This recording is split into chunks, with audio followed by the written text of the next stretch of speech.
Assalamualaikum warahmatullahi wabarakatuh. Sahabat Azul rahimakumullah. Kisah diawali dari seorang menteri istana yang mempunyai anak suka menabuh rebana.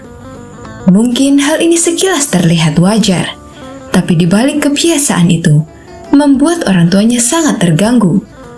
Bagaimana tidak? Mulai siang hingga malam, si anak terus menabuh rebana. Perilaku ini tentu saja membuat orang tuanya resah setiap malam. Ketika menjelang istirahat, si bocah masih saja menabuh rebana. Ia akan berhenti manakala sudah mulai mengantuk. Begitu juga saat siang hari, ketika suasana terik matahari yang panas, si anak menabuh rebana tanpa henti. Dikarenakan sudah tidak tahan dengan perilakunya, sang ayah yang seorang menteri coba menasehatinya. Tapi si anak tidak peduli. Ini membuat ayahnya sangat emosi. Lalu rebana yang ada di tangan anaknya segera direbut dan dibuang. Melihat hal itu, anaknya langsung mengamuk. Ia berteriak semalaman sampai pagi, bahkan nekat akan terjun ke sumur. Untunglah beberapa pekerja rumah segera menghalau niat anak sang menteri. Atas kejadian ini, dengan sangat terpaksa, Tuan Menteri mengembalikan rebana kepada anaknya. Si anak pun kembali ceria dan menabuh rebananya tanpa henti. Suatu ketika, salah satu pekerja menghadap Tuan Menteri. "Ampun Tuan Menteri, sepertinya anak Tuan diganggu makhluk halus, sebab perilaku dan kebiasaannya sangat tidak wajar. Kenapa Tuan tidak minta bantuan orang pintar saja?" kata si pelayan menyarankan. Atas saran si pelayan, maka dipanggillah seorang tabib untuk menyembuhkan kebiasaan aneh sang anak. Sang tabib menasihati kepada si anak bahwa jika terus menabuh rebana akan melubangi gendang telinganya. Namanya saja anak kecil, dia tidak menghiraukan nasihat tersebut. Dikarenakan usahanya tidak membuahkan hasil, esok harinya dipanggillah tabib kedua. Tapi tabib kedua mengatakan bahwa menabuh rebana adalah kegiatan suci dan harus dilakukan hanya pada acara-acara khusus. Usaha ini juga menemui kegagalan. Maka dipanggillah tabib ketiga. "Hamba perhatikan, anak Tuan memang susah dikendalikan. Lebih baik kalian mengalah saja sebagai orang tua," kata tabib ketiga. "Mengalah bagaimana maksudnya?" tanya Tuan Menteri. "Biarkan anak Tuan menabuh rebana sesuka hati, agar Tuan sekeluarga tidak terganggu, tutup telinga dengan kapas," saran tabib ketiga. Namun saran tersebut ditolak mentah-mentah oleh keluarga Tuan Menteri. Hari berikutnya, Tuan Menteri memanggil tabib keempat. Sang tabib membawakan buku berisi cerita dongeng anak. Ia pun mendekati anak Tuan Menteri dan membacakan cerita yang ada di dalam buku tersebut. Awalnya si anak tertarik, tapi akhirnya memilih kembali menabuh rebana. Usaha tabib keempat pun dianggap gagal. Begitu juga dengan tabib kelima. Meskipun membacakan mantra, si anak tetap saja tidak menunjukkan perubahan. Hal ini membuat Tuan Menteri kewalahan menghadapi anak satu-satunya itu. Sampai akhirnya terlintas di benaknya untuk meminta bantuan Abu Nawas. Maka pergilah Tuan Menteri menemui Abu Nawas. Ia pun menceritakan permasalahan yang sedang dialaminya. Setelah mendengar keluhan Tuan Menteri, Abu Nawas kemudian bertanya, "Di rumah Tuan, apakah ada palu dan pahat?" Mendengar pertanyaan tersebut, Tuan Menteri menjadi heran. "Ada? Tapi apa hubungannya Abu Nawas?" kata Tuan Menteri balik bertanya. "Nanti Tuan juga akan tahu. Ayo, lebih baik kita segera ke rumah Tuan," ajak Abu Nawas. Singkat cerita, sampailah Abu Nawas di rumah Tuan Menteri. Di sana, Abu Nawas terus memperhatikan si anak yang tengah asyik menabuh rebana tanpa henti. Abu Nawas lantas berkata kepada Tuan Menteri, "Mana palu dan pahatnya?" Tuan Menteri pun segera memberikannya. Abu Nawas lalu mendekati si anak dengan membawa palu dan pahat. "Aku perhatikan kamu semangat sekali menabuh rebana," tanya Abu Nawas. Iya, karena bunyinya keras dan merdu, jawab si anak. Benarkah? Aku jadi penasaran, ingin tahu apa yang ada dalam rebana itu. Coba kamu congkel isinya, balas Abu Nawas sambil memberikan palu dan pahat. Si anak yang juga penasaran menuruti apa yang dikatakan Abu Nawas. Dia langsung memahatnya dengan palu, sehingga membuat rebana tersebut pecah dan tidak bisa lagi digunakan. Si anak pun hanya bisa menyesali nasibnya. Ia mau menangis dan mengamuk, tapi tidak berani, karena yang merusak rebananya adalah dirinya sendiri. Hal ini membuat sang menteri sangat gembira, karena sang anak akhirnya tidak memainkan rebananya lagi. Ia pun memuji kecerdikan dari Abu Nawas.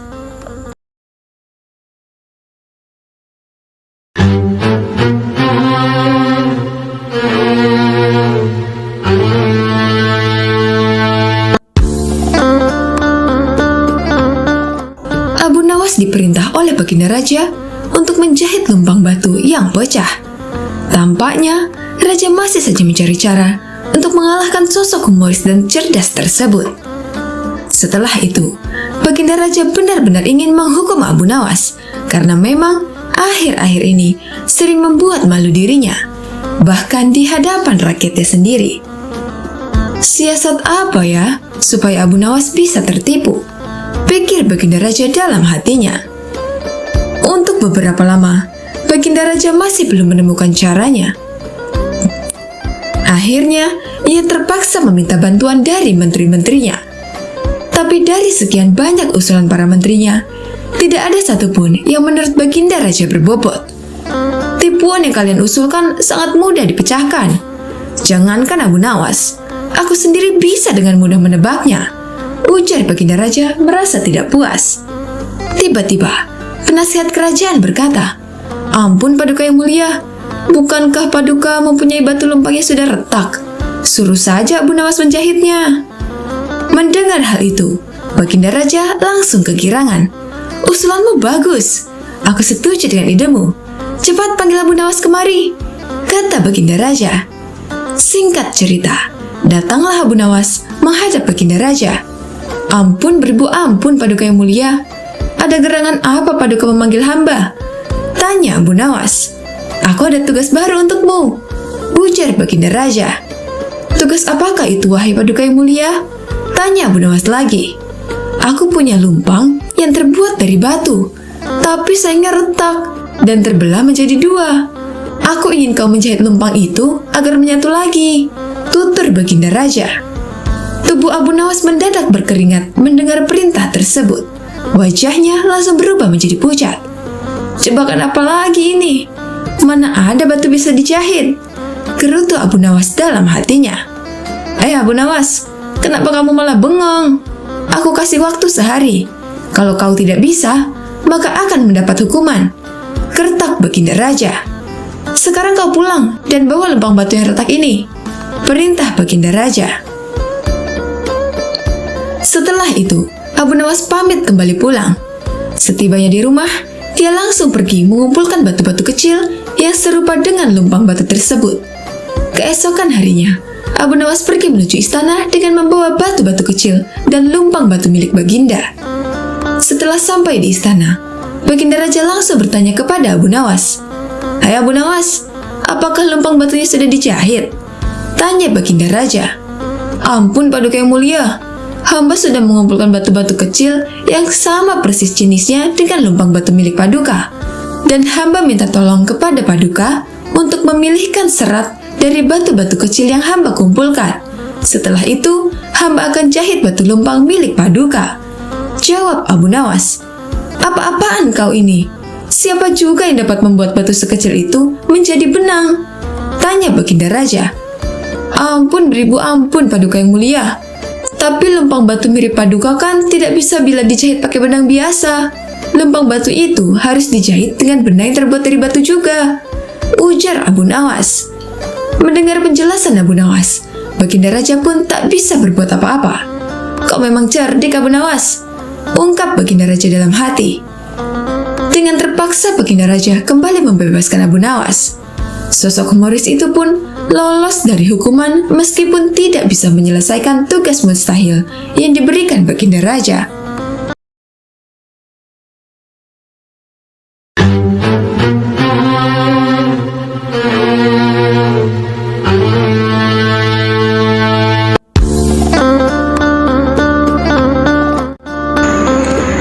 Abu Nawas mendengar bahwa di negeri seberang ada sebuah kerajaan yang aman, adil, makmur, dan sentosa karena dipimpin raja yang bijaksana.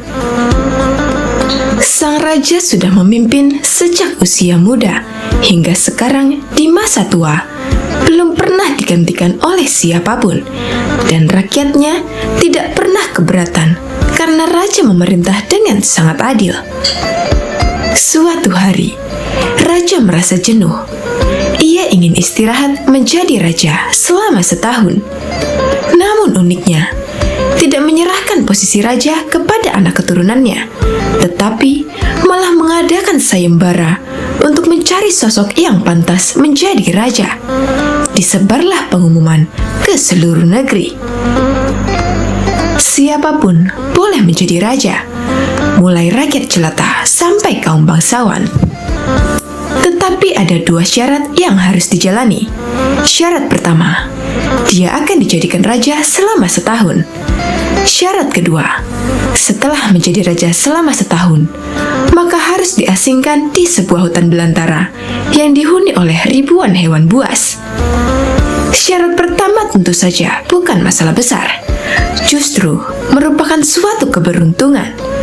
Namun syarat kedua membuat orang-orang yang berhasrat menjadi raja akan berpikir dua kali, karena semua orang tahu seperti apa hutan belantara yang penuh binatang buas.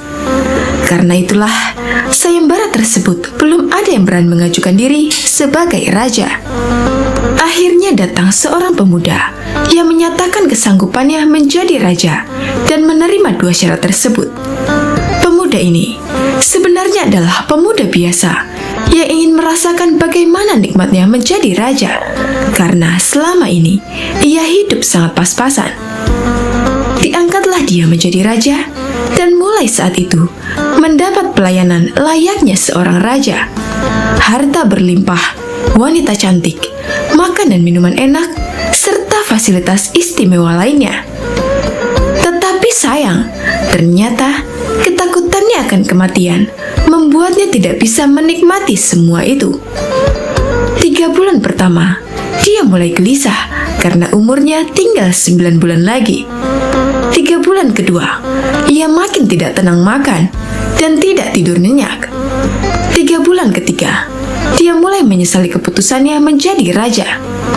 3 bulan terakhir, si pemuda makin stres berat karena hidupnya tinggal beberapa bulan dan kesenangan yang dicari selama ini tidak bisa dirasakan. Ketika masa jabatannya sebagai raja sudah berakhir, lalu dibuanglah dia ke hutan belantara. Tidak butuh waktu lama, terdengar kabar ke seluruh negeri jika pemuda itu tewas dimakan binatang buas. Adanya peristiwa tersebut membuat orang-orang kian enggan melamar menjadi raja. Tapi ternyata masih saja ada pemuda lain yang ingin melamar menjadi raja. Diangkatlah pemuda kedua ini menjadi raja. 3 bulan pertama menjadi raja, ia puas-puaskan berpesta karena sadar hidupnya tidak akan lama lagi. 3 bulan kedua dan berikutnya, hari-harinya ia habiskan dengan foya-foya dan pesta pora. Bulan berganti bulan, pestanya makin gila-gilaan. Ia sudah tidak peduli lagi pada apapun. Dia hanya ingin bersenang-senang sebelum mati setelah jabatannya sebagai raja berakhir. Lalu dibuanglah dia ke hutan belantara.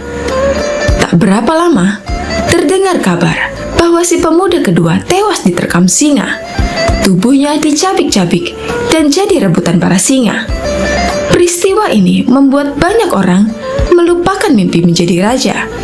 Mereka masih penasaran apakah masih ada orang yang cukup bodoh untuk melamar menjadi raja. Suatu hari, Abu Nawas Nawas mampir ke negeri tersebut dengan tujuan menemui sahabat lamanya yang kebetulan merupakan penduduk di sana. Sesampainya di negeri itu, dengan penuh kehangatan, Abu Nawas disambut temannya. Mereka berdua saling melepas rindu satu sama lain. Di sela-sela obrolannya, Abu Nawas merasa iba dengan kondisi sahabatnya itu. Ia kini hidup miskin, tinggal di gubuk kecil reot, hanya seorang diri. "Mana istrimu?" tanya Abu Nawas. "Semenjak aku jatuh miskin, ia pergi meninggalkanku," jawab sang sahabat. "Ya sudah, ya sabar ya. Yang penting kamu jangan tinggalkan sholat. Dan jangan lupa berdoa kepada Allah agar Allah membukakan pintu rezeki untukmu," tutur Abu Nawas. "Alhamdulillah, aku tidak pernah tinggalkan sholat. Bahkan, aku sekarang rajin berpuasa sunnah," balas sahabatnya. "Oh iya, ngomong-ngomong, mana nih makanannya? Dari tadi kenapa belum keluar?" celetuk Abu Nawas. "Maaf Abu Nawas, aku sudah tidak punya apa-apa. Aku sendiri kadang sehari makan, kadang tidak," ujar sahabatnya. Mendengar hal itu, membuat hati Abu Nawas makin tersenyum. "Kenapa tidak mencari kerja? Upahnya kan bisa untuk membeli makanan," tanya Abu Nawas. "Setiap hari aku keluar untuk cari pekerjaan, tapi belum juga dapat. Mungkin belum rezekiku," jawab sang sahabat. "Kalau mau nekat sih sebenarnya aku bisa. Bahkan aku bisa menjadi raja dan kaya raya. Tapi itu hanya sementara.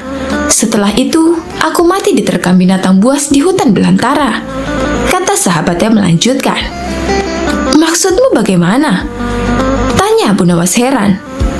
Kemudian sahabatnya itu memberitahu tentang sayembara yang diadakan rajanya. Mendengar sayembara tersebut, Abu Nawas terdiam sejenak. Tiba-tiba terlintas di benak Abu Nawas sebuah ide yang cemerlang. "Kamu ingin hidup kaya? Aku akan membantumu. Sekarang juga antarkan aku ke hadapan rajamu. Aku mau mendaftar menjadi raja," ucap Abu Nawas. "Kamu gila ya? Jangan Abu Nawas, itu sama saja bunuh diri," cegah sahabatnya. "Sudahlah, turuti saja perkataanku," timbal Abu Nawas. Maka diantarlah Abu Nawas ke istana untuk menemui sang raja. "Ada perlu apa kalian datang kemari?" tanya sang raja. "Maaf Tuan, hamba Abu Nawas dari negeri seberang, ingin mendaftar menjadi raja. Itu pun kalau Tuan Raja mengizinkan," ucap Abu Nawas. "Oh, tentu saja boleh. Siapapun dipersilahkan menjadi raja. Tapi ada 2 syarat yang harus dijalani," ujar sang raja. "Hamba siap Paduka yang mulia. Tapi hamba minta satu permintaan. Izinkan sahabat hamba ini menjadi pengawal pribadi hamba," kata Abu Nawas sambil menunjuk sahabatnya yang berdiri di sampingnya. "Oh, silakan saja. Saat menjadi raja selama setahun, kau berhak atas segala sesuatunya, termasuk mengatur semua prajurit kerajaan beserta para menteri. Tapi ketika masamu menjadi raja berakhir, sahabatmu juga harus ikut kau dibuang ke hutan belantara," timbal sang raja. Sahabat Abu Nawas ini kaget dan sempat menolak dijadikan pengawal pribadinya. Namun akhirnya Abu Nawas berhasil membujuknya. Mendengar ada yang melamar menjadi raja lagi, membuat masyarakat begitu penasaran. Sebagian menertawakan kebodohan tersebut, sementara yang lain merasa iba dan kasihan. Abu Nawas akhirnya diangkat menjadi raja dan diberi segala kemewahan serta kemudahan fasilitas layaknya baginda raja. Ternyata berbeda dengan 2 pemuda sebelumnya. Abu Nawas tidak berpesta pora dan foya-foya, namun ia membuat beberapa tindakan selama menjadi raja. 3 bulan pertama, Abu Nawas memerintah ribuan prajurit untuk membabat habis hutan belantara dan memindahkan semua binatang buas ke tempat lainnya. Sebagai raja, tentu perintahnya harus dipatuhi. Setelah 3 bulan berlalu, hutan belantara tempat ia akan dibuang kini menjadi tanah kosong yang siap huni. 3 bulan kedua, Abu Nawas memerintahkan para arsitek membuat istana megah untuk dirinya, tentunya dengan uang kerajaan yang dikuasai.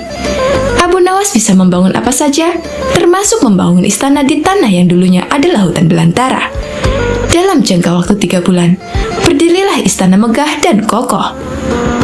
3 bulan ketiga, Abu Nawas memerintahkan para prajurit membawakan harta dan perabotan dikirim ke istana yang baru saja dibangun.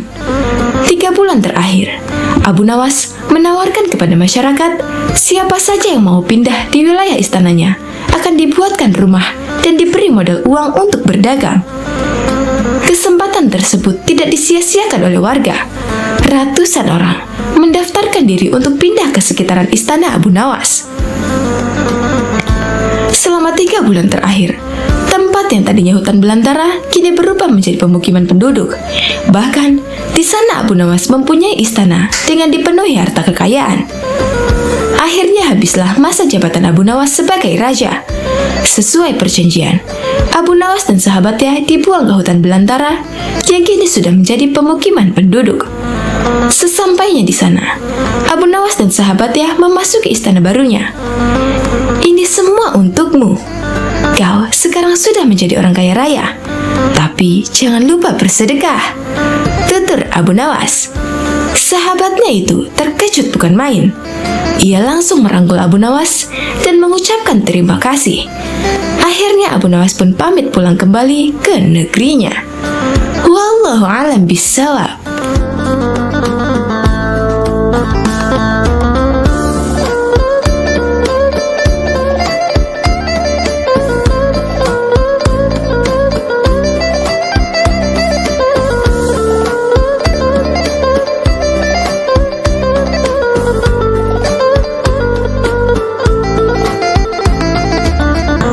Sahabat Ahsul, rahimakumullah. Abu Nawas adalah salah seorang penyair terbesar sastra Arab klasik. Abu Nawas sering dikisahkan sebagai sosok yang bijaksana sekaligus jenaka. Saat ini kita telah banyak mendengar tentang kisah-kisah Abu Nawas yang begitu menarik, jenaka, dan penuh hikmah.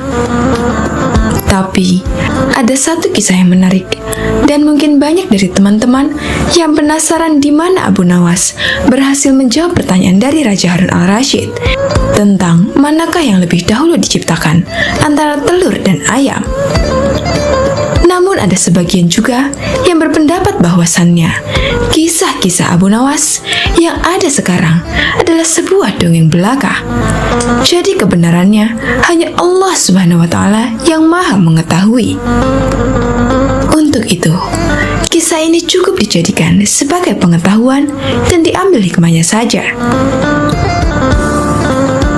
Pada suatu hari, Raja Harun al-Rasyid sedang merasa bahagia karena dia mendapati ayam betinanya telah bertelur.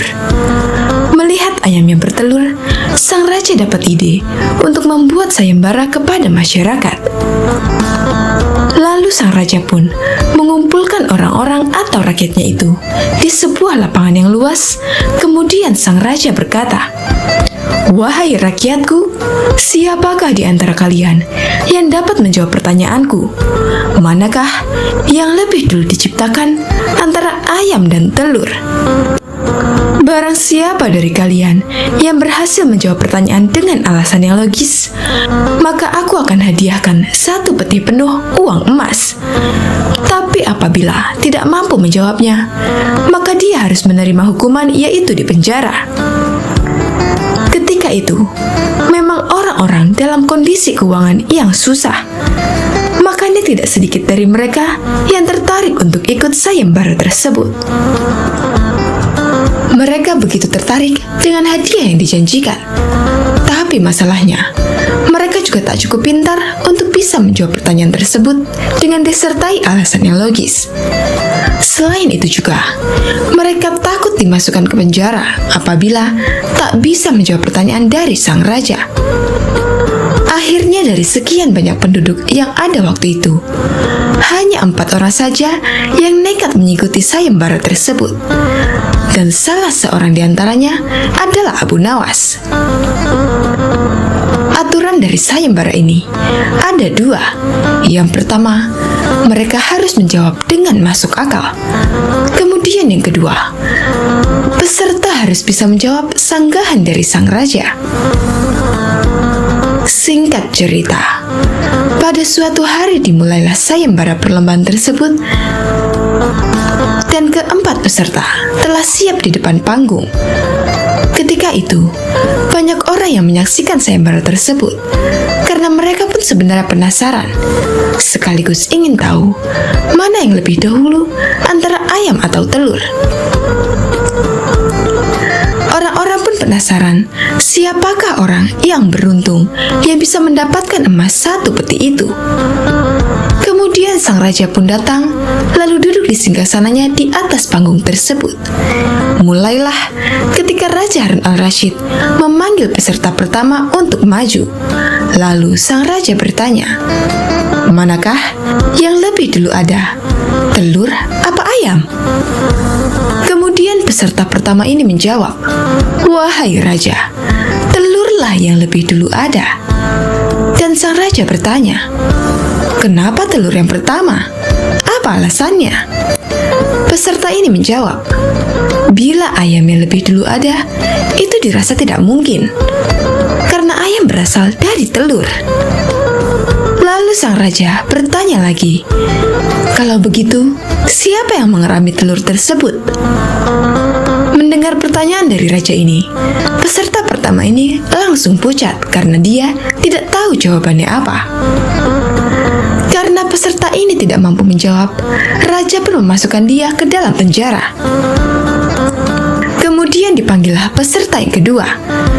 Peserta kedua ini pun menjawab, wahai paduka raja, sebenarnya telur dan ayam tercipta dalam waktu yang bersamaan. Mungkin peserta kedua ini cari aman, biar dia tidak dimasukkan ke penjara seperti peserta pertama. Lalu sang raja pun bertanya, bagaimana bisa bersamaan? Peserta kedua pun menjelaskan, bila ayam lebih dulu, itu tentu tidak mungkin, karena ayam berasal dari telur. Dan bila telur lebih dulu, itu juga dirasa tidak mungkin, karena telur tidak bisa menetas tanpa dierami. Raja pun mengangguk-angguk, kemudian bertanya lagi, bukankah ayam betina bisa bertelur tanpa ayam jantan? Peserta kedua ini pun langsung kebingungan dan tak bisa menjawab sanggahan dari raja. Maka peserta kedua ini dijebloskan ke penjara. Dan tibalah giliran peserta yang ketiga. Dia berkata, wahai yang mulia, sebenarnya ayamlah yang diciptakan lebih dulu daripada telur. Kemudian sang raja berkata, jika itu pendapatmu, coba jelaskan kenapa bisa demikian. Peserta ketiga menjelaskan, menurut hamba, yang pertama diciptakan adalah ayam betina. Raja pun bertanya lagi, lalu bagaimana bisa ayam betina bisa beranak pinak seperti sekarang, sedangkan ayam jantan saja tidak ada pada awalnya? Dan peserta yang ketiga ini pun menjelaskan, ayam betina bisa bertelur tanpa ayam jantan. Kemudian telur itu dierami sendiri, lalu menetas, dan jadi anak ayam jantan. Dan anak ayam itu, ketika menjadi ayam jantan dewasa, maka dia mengawini induknya sendiri. Mendengar alasan peserta ketiga ini, sang raja pun kembali menanyakan sesuatu. Bagaimana bila ayam betina itu mati sebelum ayam jantan itu mengawininya? Peserta ketiga ini pun akhirnya tak bisa menjawab sanggahan sang raja dan dia pun dimasukkan ke penjara juga. Akhirnya, tinggal peserta yang terakhir, yaitu Abu Nawas. Dengan sangat yakin, Abu Nawas menjawab, wahai yang mulia, yang pasti adalah telur dulu baru kemudian ayam. Raja pun bertanya, coba jelaskan secara logis, bagaimana bisa telur yang lebih dahulu dibandingkan ayam? Dengan santai Abu Nawas berkata, karena ayam bisa mengenal telur, sedangkan telur tidak bisa mengenal ayam. Mendengar alasan dari Abu Nawas itu, raja sempat terdiam agak lama, dan ternyata sang raja kali ini tidak bisa menyangka alasan Abu Nawas. Penonton pun bersorak kegirangan, maka Abu Nawaslah yang berhak mendapatkan uang emas 1 peti itu. Ada juga beberapa pendapat yang mengatakan tentang jawaban Abu Nawas tadi, yang katanya telur dulu daripada ayam itu hanyalah sebagai satire saja, supaya Raja Harun al-Rashid tidak bisa membantah lagi. Maka dari itu, Abu Nawas menempatkan dirinya di paling akhir, seperti kisah tersebut. Abu Nawas menjadi peserta keempat, dimaksudkan sebagai taktik supaya Abu Nawas bisa memperhatikan terlebih dahulu 3 peserta lainnya, sehingga dia bisa mendapat jawaban yang cerdas seperti kisah tersebut. Jadi, di kisah tadi, Abu Nawas berkata, telur yang lebih dahulu ada dibandingkan ayam. Namun, jika dilihat dari sisi lain, mengatakan bahwasannya ayamlah yang lebih dulu ada.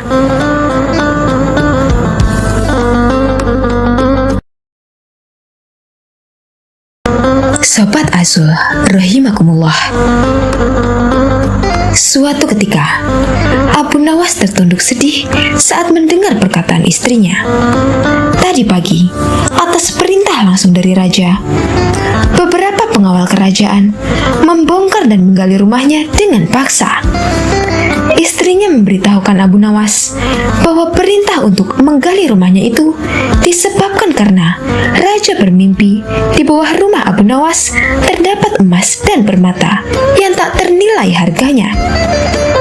Tetapi setelah digali, ternyata emas dan permata itu tidak ditemukan. Yang membuat Abu Nawas kesal dan bersedih adalah raja tidak meminta maaf kepada Abu Nawas. Bahkan tidak ada ganti rugi atas kerusakan yang telah dibuat orang-orang kerajaan. Lama Abu Nawas berpikir, tapi belum juga ia menemukan cara untuk membalas perbuatan raja. Makanan yang dihidangkan oleh istrinya tidak dimakan karena nafsu makannya telah hilang. Malam pun tiba, tetapi Abu Nawas tetap tidak beranjak dari tempatnya semula. Keesokan harinya, Abu Nawas melihat lalat-lalat mulai menyerbu makanan Abu Nawas yang sudah basi. Tiba-tiba, ia tersenyum gembira. Abu Nawas berkata kepada istrinya, "Tolong ambilkan kain penutup makananku dan sebatang besi." "Untuk apa?" tanya istrinya bingung. "Aku akan membalas perbuatan raja yang seenaknya merusak rumah kita," jawab Abu Nawas. Dengan wajah berseri-seri, Abu Nawas berangkat menuju istana. Tiba di istana, Abu Nawas memberi salam hormat dan berkata kepada raja, "Maaf raja, aku menemuimu untuk mengadukan perlakuan tamu-tamu yang tak diundang. Mereka memasuki rumahku tanpa izin dan berani memakan makananku." "Siapakah tamu-tamu yang tak diundang itu, wahai Abu Nawas?" tanya sang raja. "Lalat-lalat ini, raja," kata Abu Nawas sambil membuka penutup piringnya. "Kalau bukan kepadamu, kepada siapa lagi aku harus mengadukan ketidakadilan ini?" lanjut Abu Nawas. "Keadilan seperti apa yang kamu inginkan dariku?" tanya raja. "Aku hanya ingin mendapatkan izin tertulis dari raja untuk bisa menghukum lalat-lalat ini," jawab Abu Nawas. Meskipun terdengar aneh, tetapi raja tidak bisa menolak permintaan Abu Nawas karena saat itu para menteri sedang berkumpul di istana. Raja merasa malu jika menolak permintaan dari rakyatnya. Dengan terpaksa, raja akhirnya membuat surat izin yang isinya memperbolehkan Abu Nawas untuk memukul lalat-lalat itu dimanapun mereka hinggap. Tanpa menunda-nunda lagi, Abu Nawas segera mengusir lalat-lalat dari piringnya. Lalat-lalat itu terbang dan hinggap di sana di sini.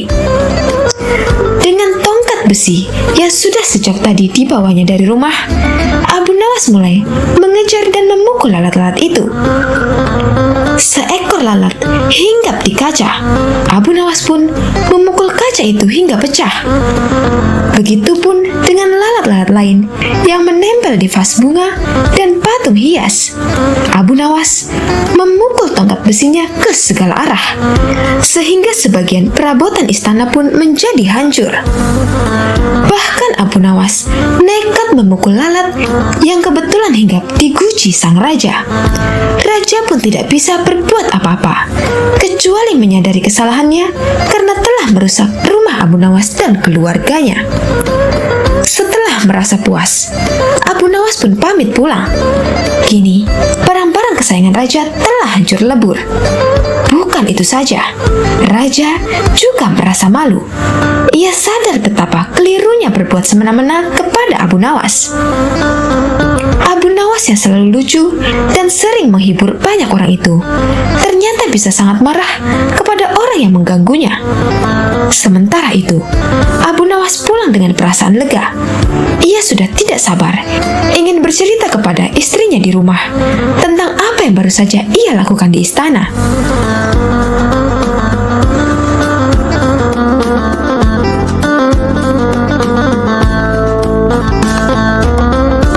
Sobat Azul rahimakumullah, Abu Nawas adalah seorang penyair Arab klasik dan terkenal.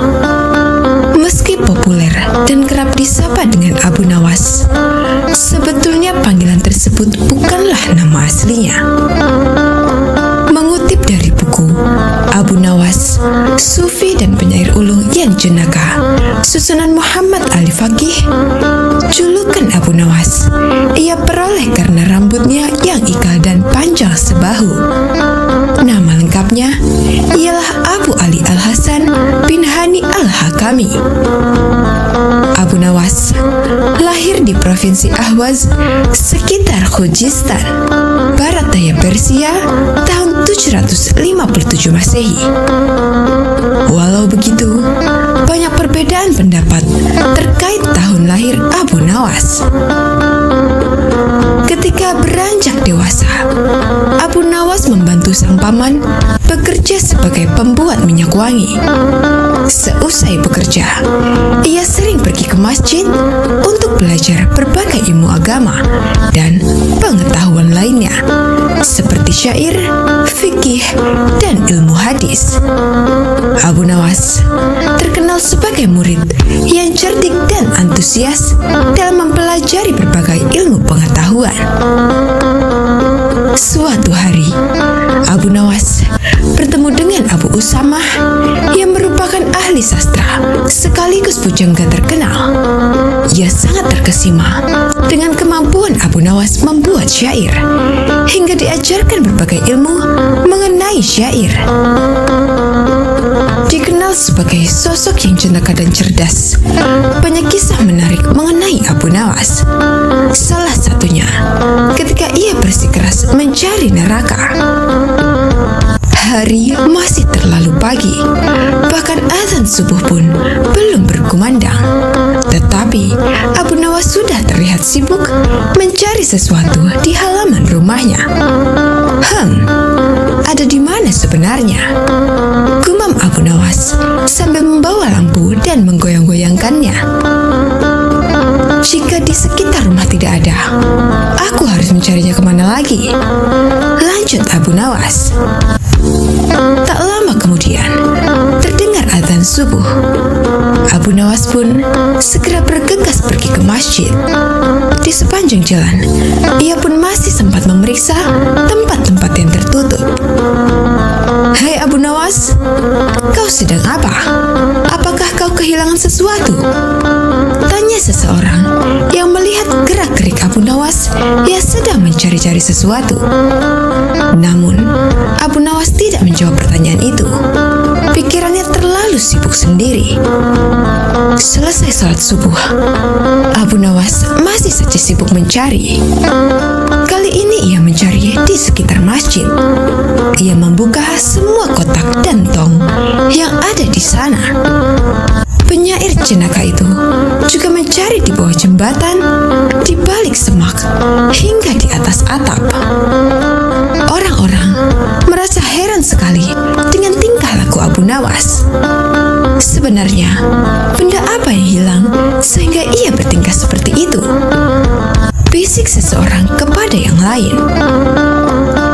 Siang harinya, Abu Nawas masih terlihat sibuk mencari kesana kemari. Meskipun matahari bersinar terik, Abu Nawas masih tetap membawa lampu minyak miliknya. Kali ini ia mencari ke sekitar rumah-rumah warga. Lagi-lagi, aksinya ini membuat para tetangganya merasa keheranan. "Hai Abu Nawas, apakah kau butuh bantuan?" tanya salah satu tetangga yang memperhatikan Abu Nawas sedari tadi. Namun Abu Nawas menolak tawaran tersebut. 2 hari berikutnya, Abu Nawas masih saja sibuk mencari sesuatu itu kemana-mana, sambil membawa lampu minyak miliknya, baik malam ataupun siang hari. Hingga hari keempat, orang-orang sudah tidak sabar lagi dan sangat penasaran dengan apa yang sebenarnya dicari oleh Abu Nawas. Sehingga di antara mereka ada yang mendesak Abu Nawas sambil bertanya, "Hei, siang hari begini, buat apa membawa lampu minyak? Jadi sebenarnya apa yang kau cari?" "Aku sedang mencari neraka," jawab Abu Nawas. Sontak semua orang yang ada sekitar Abu Nawas dan mendengar jawabannya tertawa terbahak-bahak. "Dasar orang gila, ternyata Abu Nawas sudah gila," kata mereka. Setelah itu, mereka mulai bubar karena tidak mau berurusan dengan orang gila. Sesuai hukum yang ada di kota Baghdad, orang gila dilarang untuk berkeliaran. Mereka harus ditangkap dan dikurung. Beberapa warga Baghdad akhirnya melaporkan kelakuan Abu Nawas kepada prajurit kerajaan agar segera menangkap Abu Nawas. Abu Nawas pun ditangkap dan dibawa ke penjara istana. Hal ini membuat seluruh kota Baghdad pun geger. Mereka dibuat penasaran dengan tingkah dan kesalahan apa lagi yang dilakukan oleh Abu Nawas. Begitu mendengar Abu Nawas di penjara, Raja Harun memerintahkan agar Abu Nawas dipanggil dan bertemu dengannya.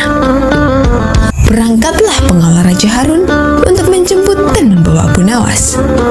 Setelah sampai di sana, Raja Harun memerintahkan ikatan tangan Abu Nawas untuk dilepas. Beliau pun bertanya, "Kali ini, apalagi kesalahanmu, wahai Abu Nawas?" "Maaf, Baginda, saya tidak melakukan kesalahan sama sekali," jawab Abu Nawas. "Lantas, mengapa kamu membawa lampu di siang hari seperti orang gila?" tanya Raja Harun. "Saat itu, saya sedang sibuk mencari neraka, Baginda Raja." Raja dan seluruh menteri yang ada di ruangan itu tertegun mendengar jawabannya. "Kau gila, memang benar kau sudah gila," teriak Raja di depan Abu Nawas. "Tidak Raja, saya tidak gila. Merekalah yang gila. Mereka yang melaporkan, menangkap, serta yang menganggap saya gila," jawab polos Abu Nawas. Abu Nawas meminta Raja untuk mengumpulkan semua yang terlibat dalam penangkapannya. Raja Harun mengabulkan dan mendatangkan mereka. Setelah semua sudah berkumpul dengan jumlah yang cukup banyak, Abu Nawas bertanya dengan lantang, "Wahai kalian yang mengaku waras, apakah menurut kalian orang yang berbeda pandangan adalah orang yang berdosa dan sesat?" "Benar," jawab orang-orang. "Apa hukumnya bagi orang yang berdosa dan sesat?" "Kamu memang gila. Tentu saja hukumannya adalah neraka.